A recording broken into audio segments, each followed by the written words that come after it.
眼前这根发电机曲轴由于年限太老，在连续工作3天后，终于承受不住压力，直接断成2截。由于发电机已经是几十年前的老物件了，想要寻找新的配件简直比登天还难。于是老板就找到了这家专业维修店，想问问师傅还能不能给维修好。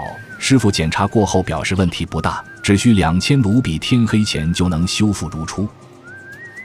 为了确保修复后的曲轴没有尺寸偏差，师傅首先要精确测量并记录下整个曲轴的长度。测量完成后，由于曲轴本身是一个异形件，这使得在车床加工时会产生不规则的旋转。为了解决这一问题，师傅决定在轴杆中心焊接一根圆钢，等会将圆钢固定在车床绞盘上，那么就能找到曲轴的中心点。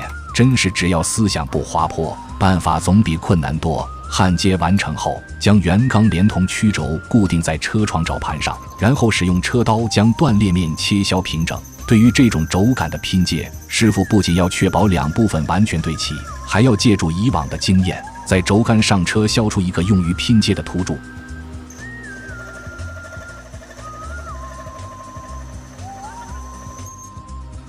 当凸柱的外径达到拼接的标准后，为了增强2部分的结合强度，还需要在凸柱上车削出外螺纹。师傅操作得非常熟练，很快就在轴杆上加工出了螺纹。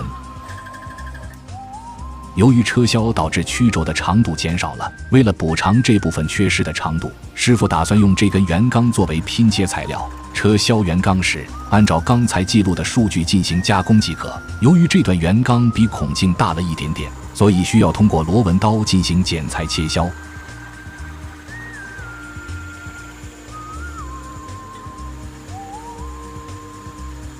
外径符合拼接要求后，因为曲轴上已经预留出了拼接的凸柱，所以这根圆钢就要进行打孔处理，而孔位的内径就是凸柱的尺寸。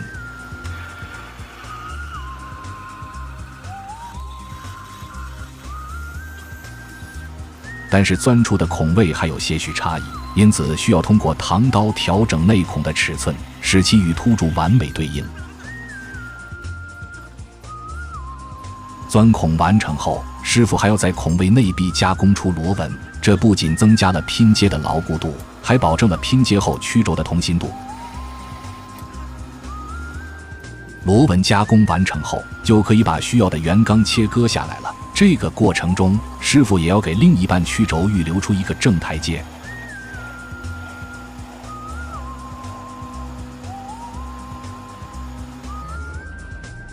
圆钢切割出来后，就可以处理另一段曲轴了。为了确保曲轴固定时的同心度，师傅也是将3爪卡盘更换为4爪卡盘，这样就能调整曲轴的中心点。只有确保轴杆同心后，才能将端面车削平整。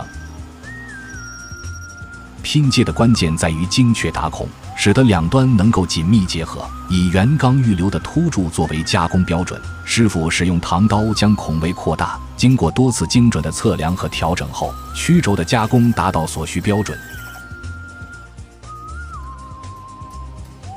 所有连接部件的加工完成后，师傅将3段轴杆精确对接，将它们拼接成一个完整的曲轴。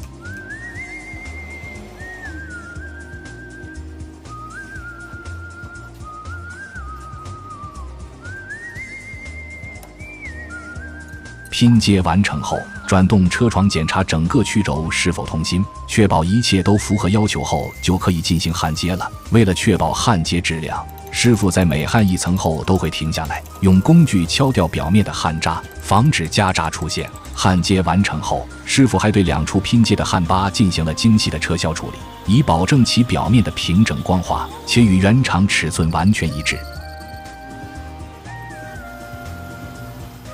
为了确保轴颈符合使用标准，师傅还要将连杆安装回去。只有经过这样的测试后，才能确保新修复的曲轴能完美使用。但维修还没有完成，师傅还要将用来临时固定的圆钢去除掉。师傅使用角磨机把焊接的圆钢切割下来，然后用砂轮把焊缝打磨平整。最后就可以把轴承安装回曲轴上了。至此，这根曲轴才算维修完成。你看看师傅的手艺如何？如果满分是10分，你觉得能给几分？